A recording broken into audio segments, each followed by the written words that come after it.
Hello everyone, this is Mumbo and welcome back to another episode on the Hermitcraft server. It is episode 80, and today I was standing on top of my base, wondering why on earth it looks really strange. I was like, something doesn't quite look right.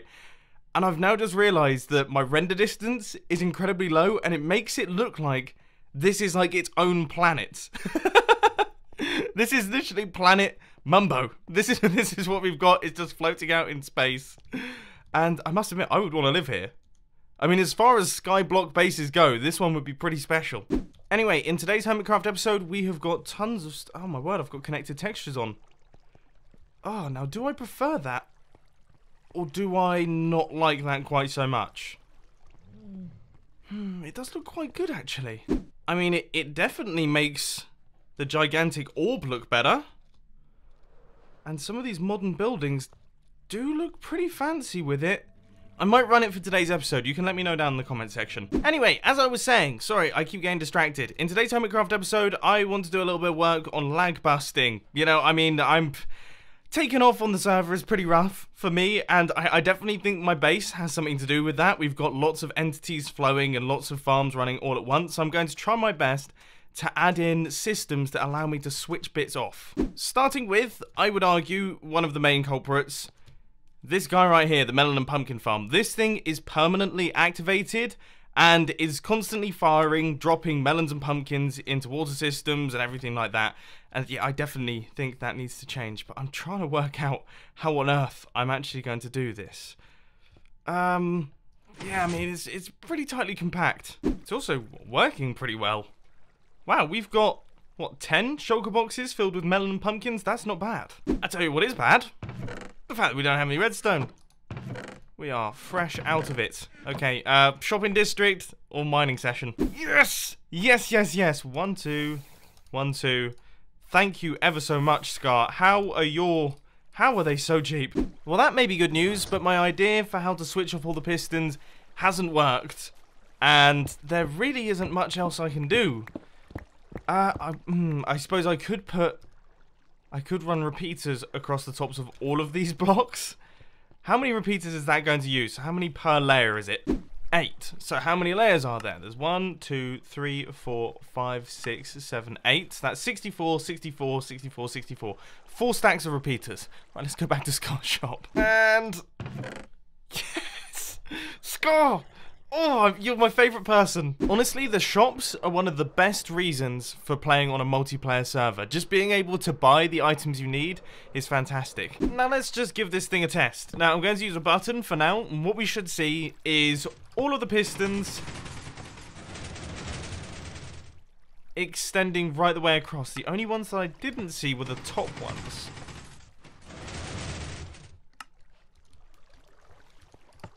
I must have not connected them up on the redstone wires. Either way, that looks like it's going to switch off the entire system. That's good. So now it's time to work on the middle section, and, well, yeah, see for yourself. Yeah, that's maybe not my smartest idea. Let me just give you a demonstration of what happens when, say, for example, this pumpkin grows. Imagine how much lag that would cause. Okay, back to the drawing board, I guess. Each one of these needs an individual one. And activate.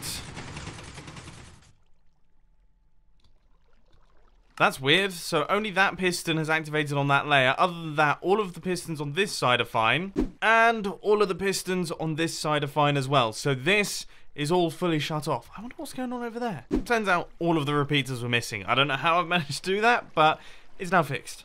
And now it's all done. So if we flick this lever down at the bottom here, it's not in the best place, but this is where it's going to be staying. Then all of the pistons will extend, and that will shut off this thing. So now I'm not going to get any more complaints from Iskal telling me that I destroy the Hermitcraft server whenever I'm in my base. And then obviously when I flick the lever again, then this thing is now back up and running, and we should start to see melons and pumpkins starting to be harvested by the farm. Sweet! Okay, this is done. Let's move on from this because it's not exactly exciting, is it? I have just remembered about this, though. This farm is like the major culprit for lag because, once again, it's always running, but we have the added problem of it pushing and pulling water around. You've got items floating up through water all the time. This needs to be switch offable. It really does, but I've built it in a way, because I'm stupid, in a way that you really can't turn it off. I mean, why do I do this to myself? Unless you do something like this. So we fill in all of these blocks. We fill out the redstone. We get redstone going on top as well. And then we get it going like that. Now that does mean that all the pistons will fire every single time something grows. I don't see that being a problem. I mean, I am a little bit curious to see what happens to the water. Absolutely nothing. The water's still there. Okay, so now begins the very long and arduous process. Is that even a word? I don't know if that's a word. It is actually a word. So now begins the long and arduous process of filling in all of the blocks for this thing. And actually, you know what? It's not even going to be that arduous because I've almost done one of these things. We've got another module here. We've got 4 modules in the middle and then another 2 on the other side. So I'm, what, 1/8 of the way done? No, 1/16 of the way done? Okay, it might be semi-arduous. We are now halfway done, and I can confirm that the arduousness of this project is relatively high. Yeah, there's just a lot of block placing and a lot of redstone placing, but as you can see, these are the central sections right here. And one thing that I have done for this layer is I've actually run sea lanterns up the outside to light it up a little bit. And I think that looks a lot better because this one, as we begin to go down, I mean, you can even start to see it seeping in there. It starts to get very, very dark. So there we go. That is all of the blocks and all of the redstone in place. Sea lanterns need to go in the wall over here. Make sure that the water doesn't flow in. And yeah, that's everything hooked up. So now we have the new redstone setup in. It's time to work out how on earth I'm actually going to connect up each one of these layers. Because, yeah, I need to connect all of them up so that I can easily switch off this farm. Something that I hadn't really thought of. Because I can't run a redstone torch line up through here. Because it's 2 blocks wide and it will power the redstone. So that's kind of a no-go. And there's pistons there. I can't run it out to here. Oh no, what have I done? So if I place a redstone torch there, and then if I have a redstone torch here, okay, so we can kind of do like a back and forth here. So that is going to function. Brilliant. Yeah, I kind of panicked there. Activate. That should be the last one. If I try my best to fly around in here, hopefully nothing is spawned because otherwise I'm in trouble. Pistons are fully extended all the way across. All of these pistons are fully extended, and all of those pistons are fully extended. The kelp farm, for the first time since maybe episode 28, maybe episode 30, has been deactivated, and the server cries a sigh of relief. I guess I could also put a lever on this thing just to stop it from sending out the items into the storage system. That way we will have 0 items moving through the water streams other than cactus. There really is no way to turn off that cactus farm other than doing something like that. Maybe I'll do something like that just to minimize the number of items moving around my base. My base is switched off. My base is switched off. There's no lag. Yes, the only thing cycling around my system is an egg, which I think a chicken laid, but that's not from a farm, so that doesn't count. Now let's see how well this has worked. I'm the only person online, and I just took off with one rocket. I just took off with 1 rocket. All right, wait, hang on.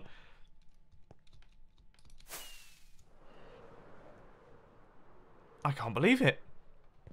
Wait, hang on. I mean, I dropped out the sky very briefly, but it only required 1 spacebar smash to get myself into the air. Oh, this is blissful. Honestly. I'm so happy right now. I'm speechless. I'm chuffed to bits. So there we go. We have fixed up my base, and now the server is playable, very playable for me. Ah, fantastic. Oh, this is brightened my day, no end. Right, okay, let's move on to something completely different. I'm tired of this lag busting stuff. I'm sorry, Mumbo Escape Onai, but I've just flown past and I think it's time for you to go. Anyway, moving over to the shopping district. The stock exchange is an amazing place. It's a fantastic idea for a building. I love the idea of the investments and trying your best to grow your diamonds through investing in certain companies and companies rising and falling in share value. It's all really cool, and the building itself is absolutely spectacular. But in real life, there are kind of, well, there's just recently, in the past couple years, a new kid has come onto the block. The stock exchange has been around for hundreds of years, I think. I don't really know. Yeah, it was 1602, so 400 years ago now. Dutch East India Company was the first publicly traded company. Anyway, there's a new kid on the block that is sort of shaking up the establishment, and that is, of course, cryptocurrencies. Bitcoin, Ethereum, all of the crazy, wacky other ones, and I don't really understand any of them, but I feel like Hermitcraft could do with its own cryptocurrency as well. This is gonna get really complicated. So obviously there's gonna be a lot of redstone involved in this thing, but the first thing that I want to ask you is, what should Hermitcraft's cryptocurrency be called? I want all of your suggestions down in the comment section. I've got a few ideas in my head, so if none of yours are good, then I'm gonna go with mine. But you're very creative, and you've come up with fantastic names for things in the past. I mean, Architect was created by the comments. Sahara was created by the comments too, so I'm going to read through. I'm going to take everything into consideration because you're smart. You're smarter than me. So I started writing out some of the outlines for how this is actually going to function. So it's a currency that fluctuates automatically using redstone. The Hermit coin will open at a value of 10 per diamond. So you'll get 10 Hermit coins for every single diamond that you deposit into the system. The value will adjust automatically once a day, so it's going to be based on the day cycle of the Hermitcraft server. Hermits deposit their diamonds and get X amount of Hermit coin depending on the current value. So when you put diamonds in, you'll get the correct number of Hermit coin back.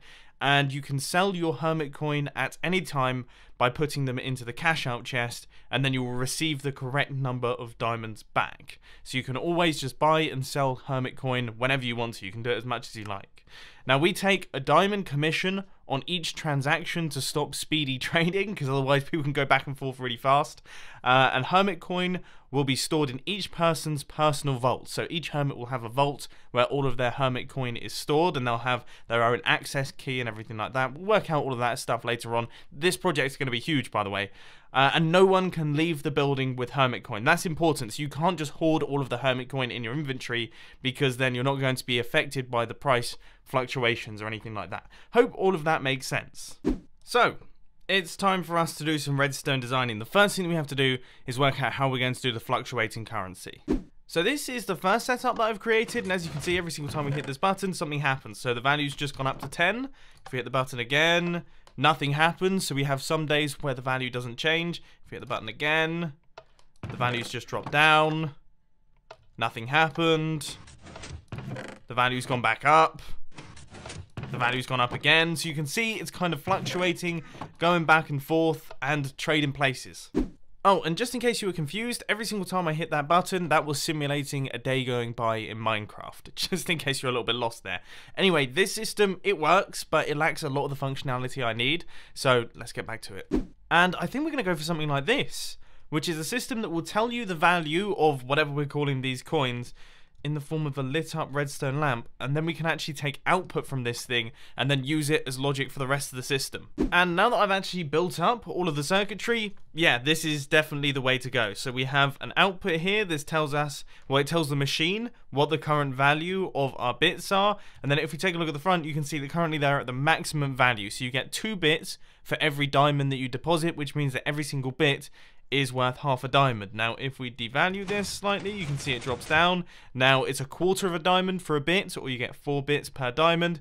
If we go down again, then you can see it goes down to 6, and so on and so forth. And obviously, we're taking outputs every single time this happens, so the machine knows exactly what the value of the bits are.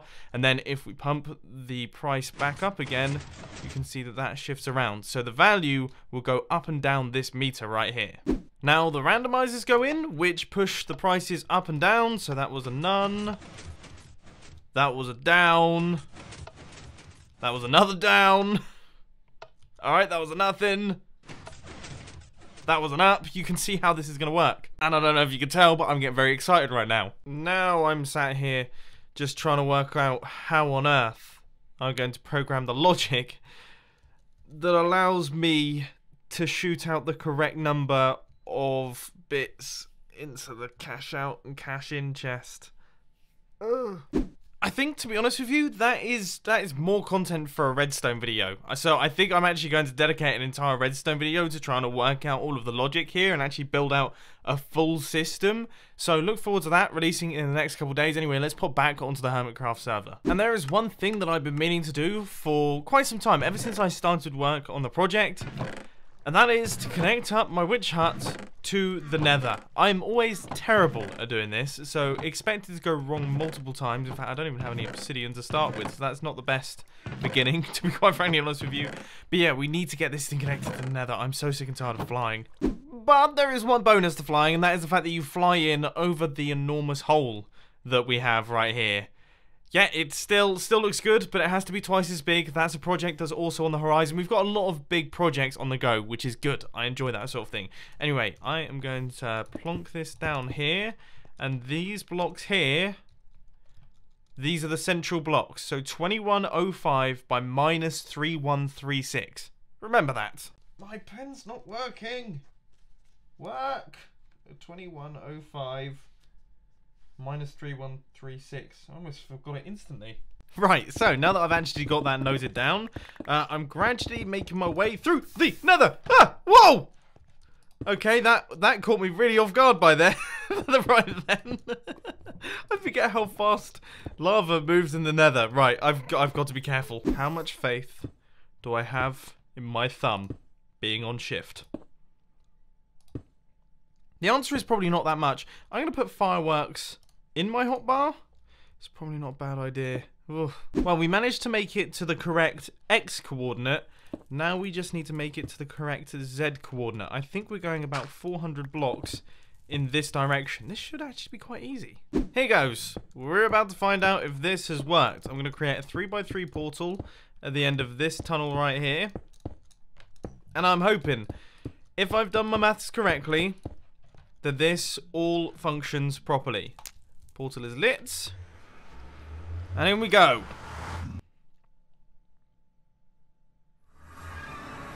Okay, that's always extremely positive when that happens. And now going back through on the other side. Ladies and gentlemen, we are hooked up to the nether. Okay, that is amazing. Right, I am going to create a slab area around here, and then the central section is going to be made of ice, and it's just going to be an ice boat stream. We probably don't even really need it. It's not even that far.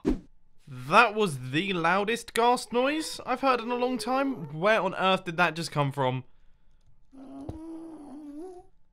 That sounds so close.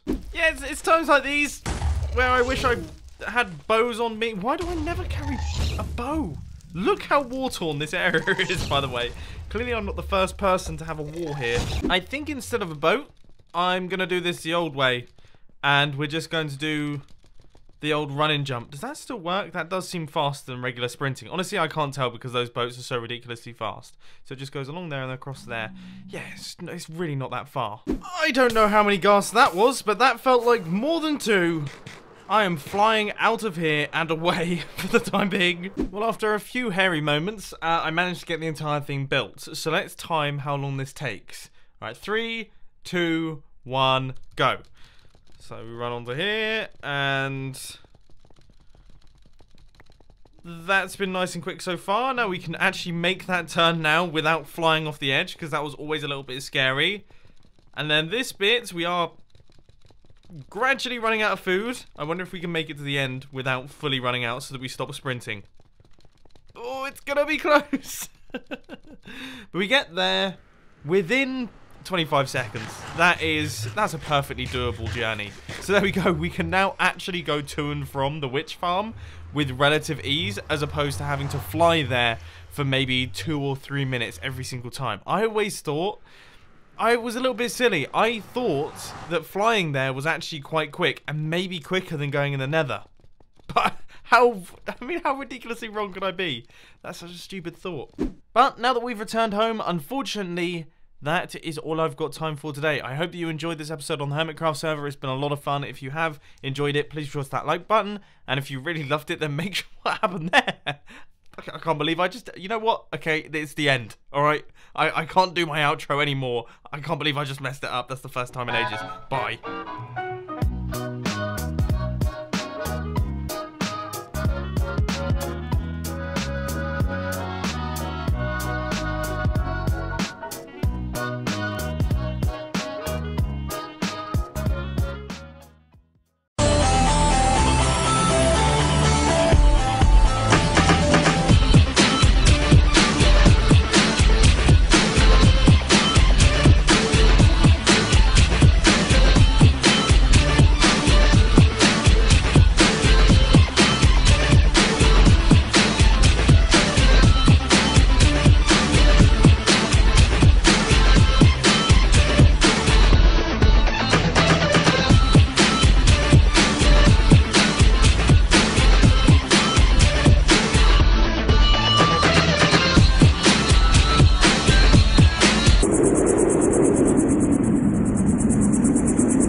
One.